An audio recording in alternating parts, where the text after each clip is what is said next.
Hello everyone, my name is Vivek Sharma and in this video we will be discussing about 5 major articles. पहले article में हम बात करेंगे inflation era की। यहाँ पे हमने इन्फ्लेशन को कैलकुलेट करने के लिए एक नया इंडेक्स इंट्रोड्यूस करने की बात की है, that is producer price index. Then we will be discussing about land pooling, अच्छा आर्टिकल है। Then future of ship industry, इसके बारे में डिस्कस करेंगे। देन इंडिया के क्लाइमेट साइंस क्राइसिस के बारे में डिस्कस करेंगे एंड लास्ट में हम बात करेंगे लूनर साइकिल की।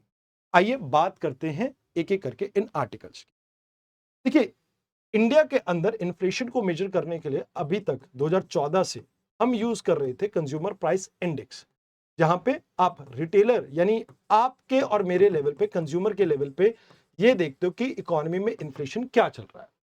इसके अपोजिट हम एक होलसेल प्राइस इंडेक्स भी यहां पे यूज करते हैं, जहां पे हम सिर्फ गुड्स के ऊपर फोकस करते हैं एंड यहां पे आप होलसेलर के लेवल पे ये देखते हैं कि इन्फ्लेशन क्या चल रहा है। बट ज्यादातर जो डेवलप कंट्रीज है, चाहे आप यूएसए की बात करो, यूरोपियन यूनियन की बात करो, आप जापान की बात करो, ऑस्ट्रेलिया की बात करो, ये यूज करते हैं प्रोड्यूसर प्राइस इंडेक्स। अब इसमें क्या होता है कि जो प्रोडक्शन के टाइम पे आपकी जो भी इन्फ्लेशन चल रही है ये इसको कैलकुलेट करेगा, यानी क्या इनपुट की इन्फ्लेशन चल रही है, क्या आउटपुट की इन्फ्लेशन चल रही है, ये रॉ मटेरियल से एंड प्रोडक्ट तक की इन्फ्लेशन को मेजर करेगा। तो इससे बेनिफिट क्या रहता है कि जब भी आपको इन्फ्लेशन किसी भी इकोनॉमी में आने का समय होगा तो उससे पहले ही आपको इसके बारे में पता लग जाएगा। तो कहते हैं कि भाई गवर्नमेंट कह रही है कि भाई अब हम 15 जून से अपने प्रोड्यूसर प्राइस इंडेक्स को भी रिलीज करेंगे एंड 5 साल में होलसेल प्राइस इंडेक्स को बिल्कुल खत्म कर देंगे। तो कहते हैं अब यहाँ पे सबसे पहली बात तो ये सिर्फ गुड्स को कैलकुलेट करता है होलसेल प्राइस इंडेक्स, तो ठीक है, फिजिकल कमोडिटी को मेजर करने के लिए अच्छी बात है। एंड इसमें कहीं ना कहीं आपके टैक्सेस, इनडायरेक्ट टैक्सेस, ट्रांसपोर्टेशन की कॉस्ट भी इसमें इंक्लूड हो जाती है। And office of economic adviser जो मिनिस्ट्री ऑफ कॉमर्स के अंडर आता है, वो इस कंटेक्स्ट में इस चीज को देखता है। अब कहा जाता है कि भाई इसमें आपके मैन्युफैक्चर्ड प्रोडक्ट्स को, प्राइमरी आर्टिकल्स को, फ्यूल एंड पावर को अलग अलग वेटेज दी गई है। मैन्युफैक्चर्ड गुड को 64% वेटेज, प्राइमरी को 22 एंड फ्यूल एंड पावर को 13% वेटेज दी गई है। बट अब जो हम प्रोड्यूसर प्राइस इंडेक्स लेके आ रहे हैं, इसके अंदर आपके गुड्स एंड सर्विसेज दोनों इंक्लूड किए जाएंगे एंड यहाँ पे टैक्सेस और मार्जिन को एक्सक्लूड कर दिया जाएगा। तो ये ग्लोबल बेस्ट प्रैक्टिसेस है जो यूएस, यूके, ईयू, आईएमएफ बहुत सारी जगह पे यूज की जाती है। तो कहते हैं कि भाई अब होलसेल प्राइस इंडेक्स कैप्चर करता था सिर्फ आपके होलसेल स्टेज के प्राइस को, अब ये फैक्ट्री के लेवल पे हम मेजर करेंगे। पहला डिफरेंस इन दोनों के बीच में ये है, इसमें टैक्स इंक्लूड किया जाता था, अब होलसेल प्राइस इंडेक्स में अब इसमें टैक्स इंक्लूड नहीं किया जाएगा जो प्रोड्यूसर प्राइस इंडेक्स है। कंपोजिशन की बात की जाए, इसमें सिर्फ फिजिकल गुड की बात होती थी, बट यहां पर गुड्स एंड सर्विसेज दोनों ही आपके इंक्लूड किए जाएंगे। तो कहते हैं कि भाई अब इससे अपने को रियलिस्टिक इन्फ्लेशन का पता लग पाएगा। इंक्लूजन सर्विस सेक्टर का, इससे काफी बेटर आपको सर्विस सेक्टर के अंदर भी पता लगेगा क्या चल रहा है, जैसे banking, security, insurance, management of pension, railways, airfare and आपकी टेलीकॉम, इसको इसमें इंक्लूड किया गया। इनपुट, आउटपुट, ट्रायल, तीनों लेवल पे आपका इसको मेजर किया जाएगा। तो यहाँ पे डाटा का एक कंस्ट्रेन आपके पास हो सकता है एंड इससे बिजनेस कॉन्ट्रैक्ट्स के ऊपर भी असर पड़ सकता है एंड मोर ओवर आपको अपडेट करना पड़ेगा बेस ईयर को, जो कि अभी अगर आप देखें, अच्छा एक चीज ये भी है, होलसेल प्राइस इंडेक्स में 2011-12 को बेस ईयर लिया जाता था, तो उसमें अपडेट 2022-23 का भी किया है। तो ये चीज आपको याद रखनी है, तीनों के बीच का डिफरेंस मैंने आपको ऑलरेडी बता दिया है। तो मेक श्योर ये याद रखना कि ये आपका इकोनॉमिक एडवाइजर कैलकुलेट करता है होलसेल प्राइस इंडेक्स, इसको नेशनल स्टैटिस्टिकल ऑफिस करता है एंड इसको डीपीआईआईटी करेगा, यानी department of industry and internal trade. तो ये चीज आपको यहाँ पे याद रखनी है। ये आपका पहला आर्टिकल के ऊपर क्वेश्चन है। आइए अब बात करते हैं लैंड पूलिंग की। देखो, इंडिया में सबसे बड़ी एक प्रॉब्लम आती है, जैसे हम कोई नया प्रोजेक्ट स्टार्ट करते हैं तो लैंड एक्विजिशन की।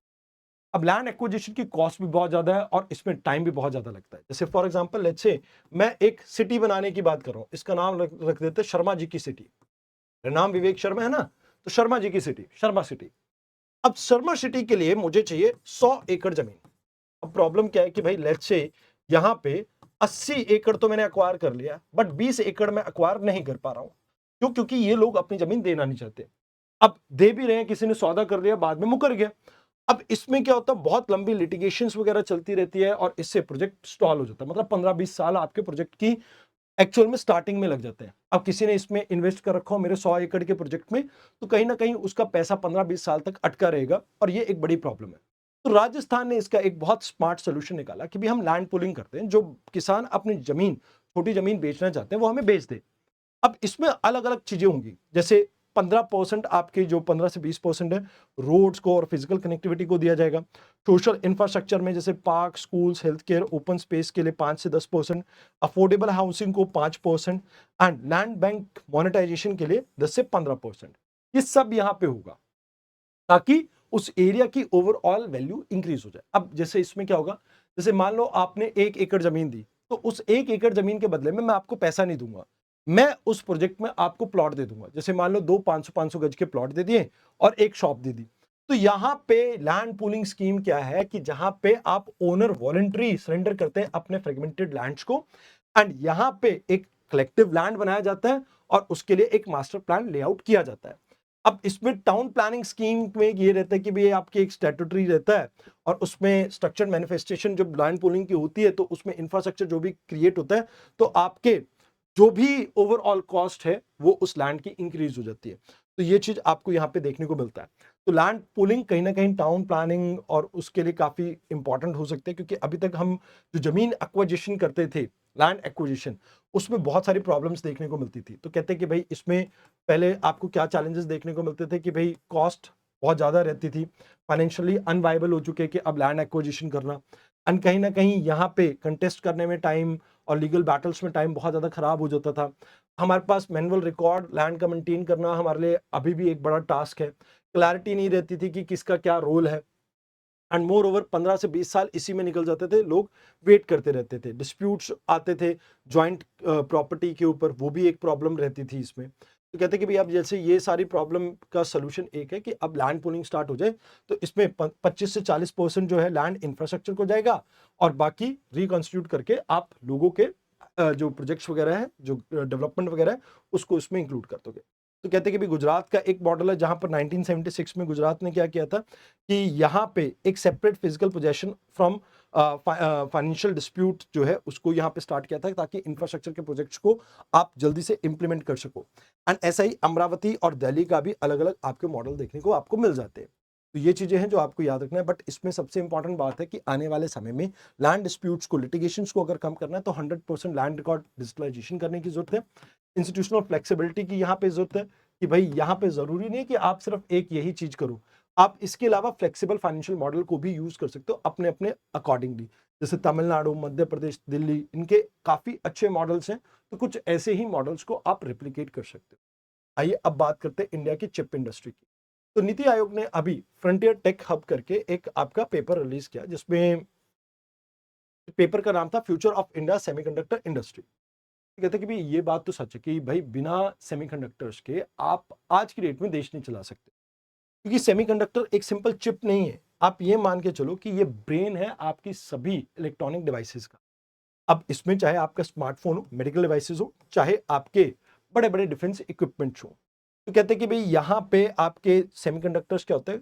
तो एक आप चीज समझे, एक होते कंडक्टर्स, कंडक्टर्स जैसे मेटल, जैसे कॉपर, आपके सिल्वर, गोल्ड, जो इलेक्ट्रिसिटी को कंडक्ट करने में हेल्प करते हैं। एक होता है इंसुलेटर, जैसे ये प्लास्टिक है, इससे करंट पास नहीं हो सकता, तो रबर, ग्लास वगैरह ये सब कुछ इसमें आ जाते हैं। बट कहते हैं इसके अलावा एक मिड कैटेगरी होती है जो दोनों की प्रॉपर्टी शो करता है, मतलब एक टेम्परेचर तक वो आपका एक रजिस्टर के तौर पे काम करता है, बट जैसे ही वो टेम्परेचर ब्रीच होता है वो कंडक्टर बन जाता है। तो कहते हैं इसमें पी जंक्शन, एन जंक्शन, दो जंक्शन होते हैं जिसको आपको समझना चाहिए। तो एन जंक्शन क्या होता है, नेगेटिव। यहाँ पे सिलिकॉन को आप फॉस्फोरस ऐड करके डिप कर देते हो, जिसमें आप एक्स्ट्रा इलेक्ट्रॉन इसमें जनरेट कर देते हो, और ये फ्री फ्लोटिंग इलेक्ट्रॉन इसको एन जंक्शन यानी नेगेटिव पॉइंट बना देता है।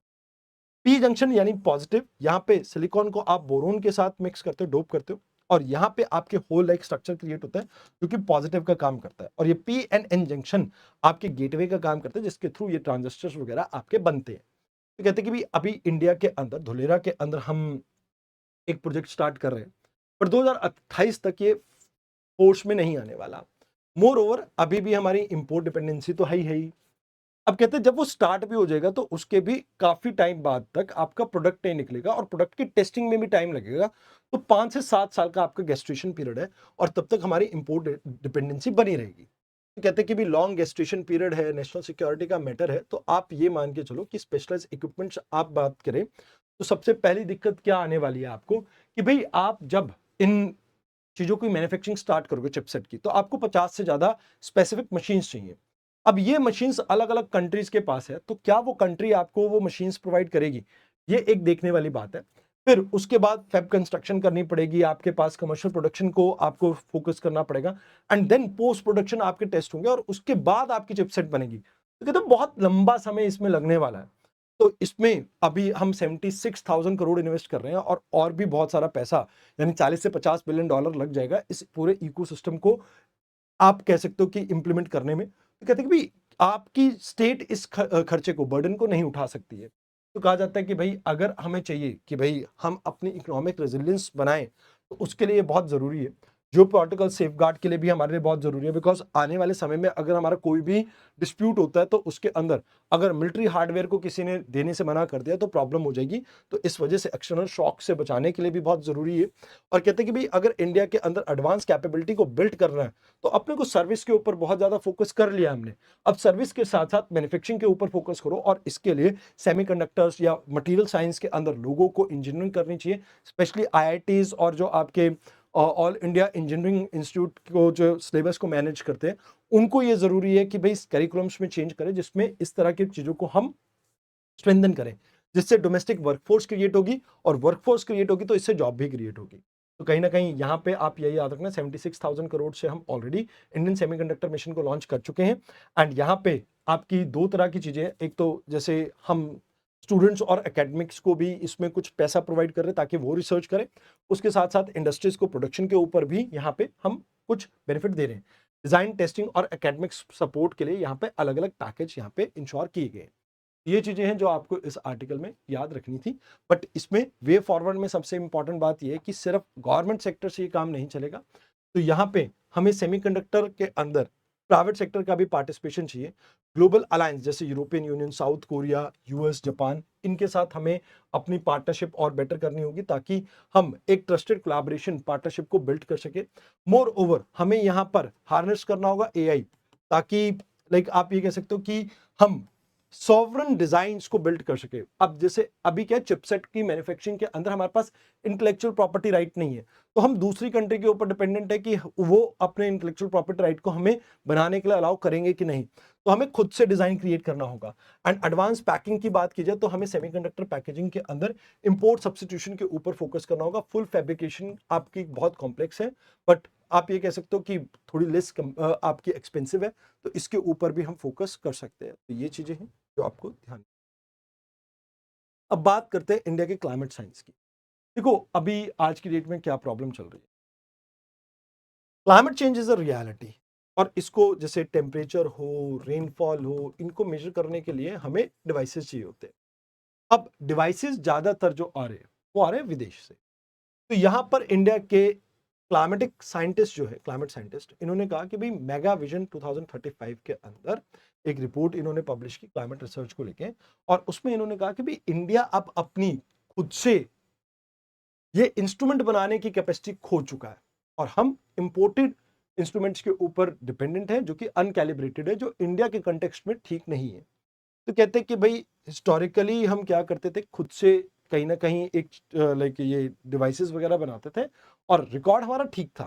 कहते हैं अभी मिनिस्ट्री कौन इसके लिए रिस्पॉन्सिबल है, तो प्रिंसिपल साइंटिफिक एडवाइजर इसको देख रहे हैं, और साथ के साथ इंडियन इंस्टीट्यूट जो है आपका साइंस का बेंगलुरु, वो इसको देखेगा। तो कहते हैं कि भाई अभी इन्होंने एडवाइस ये करी है कि भाई हमारे कुछ मेगा प्रोजेक्ट्स हैं जिसके ऊपर हमें फोकस करना चाहिए, जिससे हम अपनी जो क्लाइमेट साइंस की स्टडी है उसको बेटर कर सकते हैं।